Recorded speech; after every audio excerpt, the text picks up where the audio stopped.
नमस्कार दोस्तों, आज हम संतला देवी मंदिर के लिए निकले अपनी बाइक के साथ। आज हमारा जो पड़ाव था संतला देवी के मंदिर के लिए था। हम गढ़ीकेन से तकरीबन 3 किलोमीटर की दूरी पर संतला देवी का यह सुंदर मंदिर है। यहाँ से होते हुए हम निकले। रास्ते में ये भीड़ बहुत कम थी क्योंकि आज का दिन रविवार का था। रविवार के दिन भीड़ बहुत कम रहती है और तथा हमें ट्रैफिक भी बहुत कम दिखाई दिया। कुछ दुकानें दिखाई दे रही थी। चलते चलते हमें कुछ पुल दिखाई दिए और तभी हम आगे बढ़े। हमने देखा कि जो आगे की साइड देखा एक पुल और दिखाई दिया जो लोहे का था। लोहे का पुल पहले यहाँ पर नहीं था, कुछ ही साल पहले बनाया गया। लोहे का पुल काफ़ी सुंदर दिखाई दे रहा था। हम बाइक से चलते गए और आगे हमारा तकरीबन अभी 2 किलोमीटर से कम का फासला रह गया था। लेकिन हम जैसे ही चले हमें थोड़ा दूरी पर हमें शिवालिक की पहाड़ियाँ दिखाई देने लगी।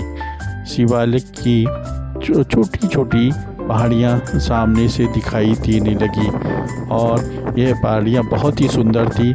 और बगल में हमने थोड़ा सा आगे बढ़ने पर हमने देखा कि कुछ दूरी पर और पहुँचे हम शिवालिक की पहाड़ियों के पास। और पहुँचने पर हमें यह दिखाई दिया कि यहाँ पर जो नदी है वो दिखाई दे रही थी। नदी काफ़ी छोटी तो नहीं थी लेकिन इसमें पानी भी नहीं था। बिल्कुल सूखी नदी दिखाई दे रही थी और जंगल सामने साफ दिखाई दे रहा था। और रास्ता का पतला था लेकिन साफ सुथरा था। रास्ते में कोई विशेष ट्रैफिक नहीं था। हालांकि यहाँ पर श्रद्धालु लोग और पर्यटक यहाँ पर आना जाना दिखाई दे रहा था। पर्यटक आ रहे थे और जा रहे थे। रास्ते में पेड़ पौधे दिखाई दिए और कुछ मंदिर भी यहाँ पर थे। मंदिर किनारे की साइड थे दिखाई दिए। हमें और आगे चले तभी हमें पहुँचने पर हम संतला देवी के पास पहुँच ही गए थे। और हमने देखा मार्केट में हम पहुँचे। मार्केट में पहुँचते ही हमें कुछ दुकानें दिखाई दी। दुकानें कुछ खुली थी जो कि प्रसाद वितरण का कार्य कर रही थी, प्रसाद देने का। और उनसे हमने प्रसाद भी खरीदा और तभी हमें सामने की साइड दिखाई दिया संतला देवी का इतिहास का वर्णन इसमें दिखाया गया था कि औरंगजेब द्वारा यहाँ पर कई बार आक्रमण किया गया और ये था संतला देवी का मेन रास्ता जो कि यहाँ से द्वार कहा जाता है। और हमें थोड़ी सी आगे चलने पर रास्ते में दिखाई दी ये पक्की सड़क। और पक्की सड़क होने और थोड़ी ऊंचाई पर पहुंचने पर हमें यहाँ पर सीढ़ियाँ भी दिखाई दी। और सीढ़ियाँ बड़ी आसानी से हम तो नहीं चढ़ रहे थे लेकिन हमने देखा जब ऊंचाई पर पहुँचे दूर से शिवालिक की पहाड़ियाँ और नदी सूखी नदी दिखाई दे रही थी।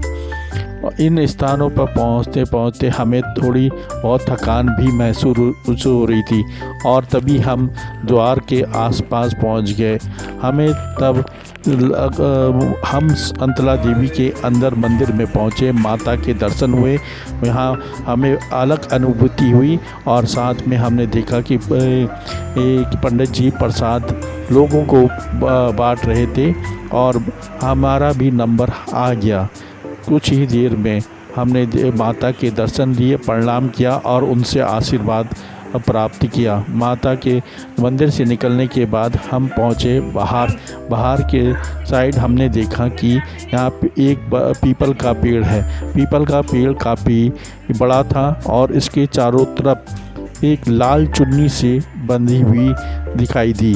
चुन्नियों की बांध रखी थी। लोगों की मान्यता है कि मनोकामनाएं प्राप्त करने के लिए जो उनकी इच्छा होती है मनोकामनाएं इससे पूर्ण होती है। हमने यहाँ पर फ़ोटो खींची। कुछ दूरी पर और यहाँ पर फ़ोटो खींचते गए हम। और फिर हमने मंदिर के इस पीपल के चारों तरफ घूमे, और चारों तरफ घूमने के बाद हमने चारों तरफ हमने चुन्नियाँ ही चुन्नियाँ दिखी। लोगों ने यहाँ पर चुन्नियाँ बांध रखी थी। अपनी अपनी मान्यताएं हैं इस मंदिर के प्रति, अपनी आस्था है। पीपल के पेड़ के हम चारों तरफ घूमे और हमने देखा हर जगह चुन्नी बंधी हुई थी। बहुत ही सुंदर अनुभूति हो रही थी। हम चलते गए हमने इनको स्पर्श किया। हमारी भी मान्यता थी, हमारी भी जो मनोकामना थी। हालांकि हमने कोई चुन्नी नहीं बांधी, लेकिन हमने भगवान से प्रार्थना जरूर की। मुझे लगता है वो प्रार्थनाएं भी सब पूर्ण हो जाएंगी।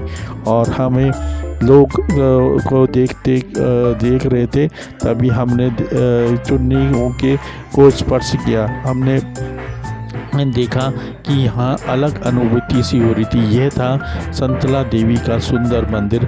हम सभी से आशा करते हैं कि माता सबकी मनोकामना पूर्ण करे। हमारी यह यात्रा जरूर शुभ होगी।